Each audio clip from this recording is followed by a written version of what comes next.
All right, Max. Mm-hmm. Let's get into a couple of headlines before we get to some more business. Let's start with one of the more debatable calls of the weekend. Okay. So it's Saturday night. Mm-hmm. It's in Los Angeles. Okay. And Texas is in overtime with USC. USC on the first play throws what looks like too easy of a scoring pass. Mm-hmm. Oh, wow. Why didn't you guys... It was one of those things that they scored, and I was like, why did they just do that the whole game? Right. It's like it's the why didn't you build the entire airplane out of the black box material? The old tight end throwback. Yeah. It works a lot in football. Yeah, so USC scores. Texas has a little more trouble, but they do score on a really nice throwback. As you pointed out in the Slack chat, Westlake to Lake Travis. Yes. It goes Sam Ellinger to Cade Brewer? Yes. Cade Brewer. Yeah. There's so many Brewers. Yeah. And so that brings them within one. And then you're at the point where you're in overtime, and you have one of two options. Mm-hmm. You can either kick the extra point and go to a second overtime, Mm-hmm. or you can go for two Yep. in the win, Yep. knowing full well that if you don't get it, the game is over. I understand both arguments. Mm-hmm. I really do. Mm-hmm. I understand the idea that you want to kick this thing down the road. Don't go for two until you absolutely have to in the third overtime. I understand that, and the fact that your defense has been playing particularly well. You don't want to necessarily. You maybe want to put your best unit on the field if you get the chance. There's that.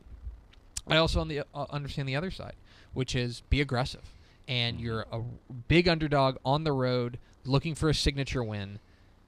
You've got one play from the 3-yard line, 3 yards for a win. So I understand both sides. I don't begrudge Tom Herman for going for it, and especially learning what we learned yesterday, which is, and this is I'm going to read this directly from Brian Davis of the Austin American Statesman on the Big 12 teleconference. Well, he said call, but I'm paraphrasing. Big 12 call. Herman says the 2-point pass to the pass to Brewer was the team's 2-point play. Horns had no timeout, so no chance to talk about going for two. Yeah. So I get that because if you talk to coaches, they will say for each game they will line up probably 2 to 3 2-point plays. Sure. And there's got to be one they like the best. Yeah.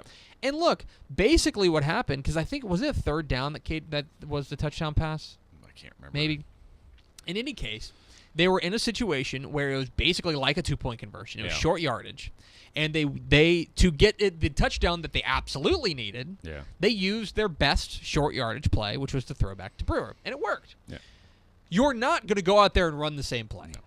You're not. It's simply not going to happen because USC will sniff that out, and they will. Right. You will not beat them twice on that play. Right. It's one of those great plays, and like I said, it works once a game where they get caught up in the motion of the offense going to one side of the field. But if you did it back to back, they would totally pick up on it. Now you might still make the pass, yes, but it'll be contested. It might still work, but there in will my be a man view, crashing on that tight end. Like you and I are always very process oriented. Yeah. You have to don't judge something based on its result. Judge it based on its process.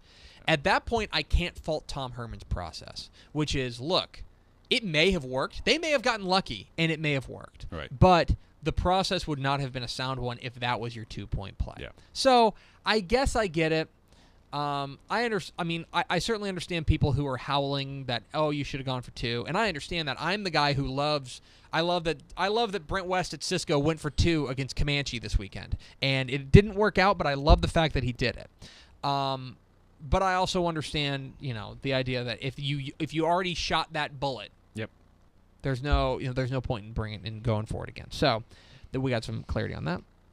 We've got some updates from Baylor. Some welcomed updates, I think, in general. Yes. Yeah. Overall, they're getting healthier, which is good. We heard today that Matt Rule slept in his office last night. Sat on the floor with a pillow. No blanket? No blankets in the office? Starting to Someone worry get about him a blanket. Starting to worry about him. Someone get him a blanket. So they've got, of course, Oklahoma this week. They are getting healthier. It sounds like they might have Terrence Williams back this week. Boy, and that I think that's a bigger addition than probably a lot of people outside of Baylor will know. But don't you feel like they probably win at least one of those games if they have Terrence?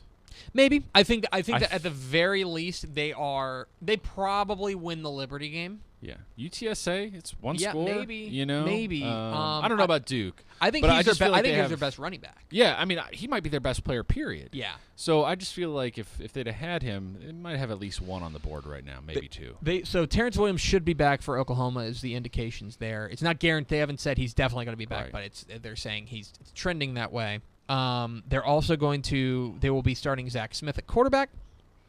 There's they'll be starting Zach Smith at the quarterback. Andrew Solomon apparently still unavailable.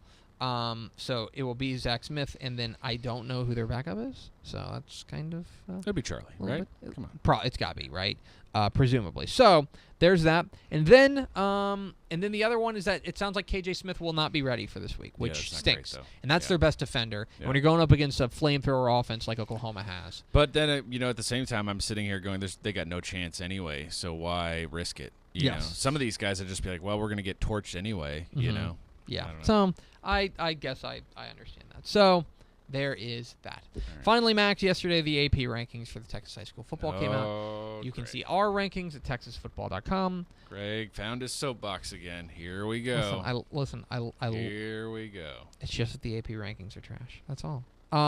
Newcomers to the AP rankings include Hewitt Midway, who made the jump into 6A.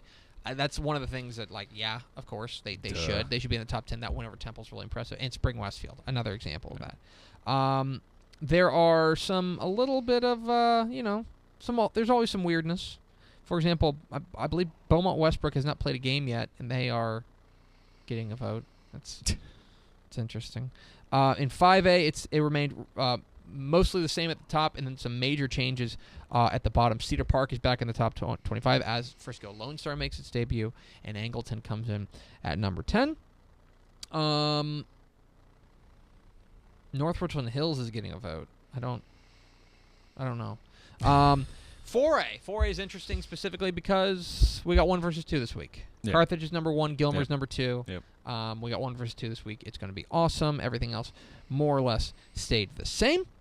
In 3A, everything more or less stayed the same. They shuffled the order, but the top 10 is the same. In 2A, Bremond drops all the way to number 9, which seems harsh, but I guess I get it. That again is the danger of doing a poll where you don't split it into divisions. Is Right. that then all of a sudden you've got a situation where you've got a team that I think is probably I think we have them 5th in 2A Division 2.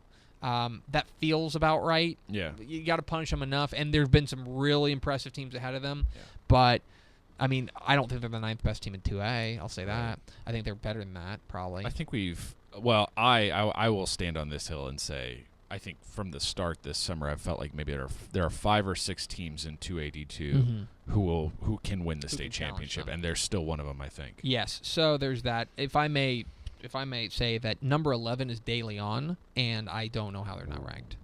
Way too low. That's way too low. Way I'm too sorry. low. That's just Yeah. that's my one thing. So those are the AP rankings.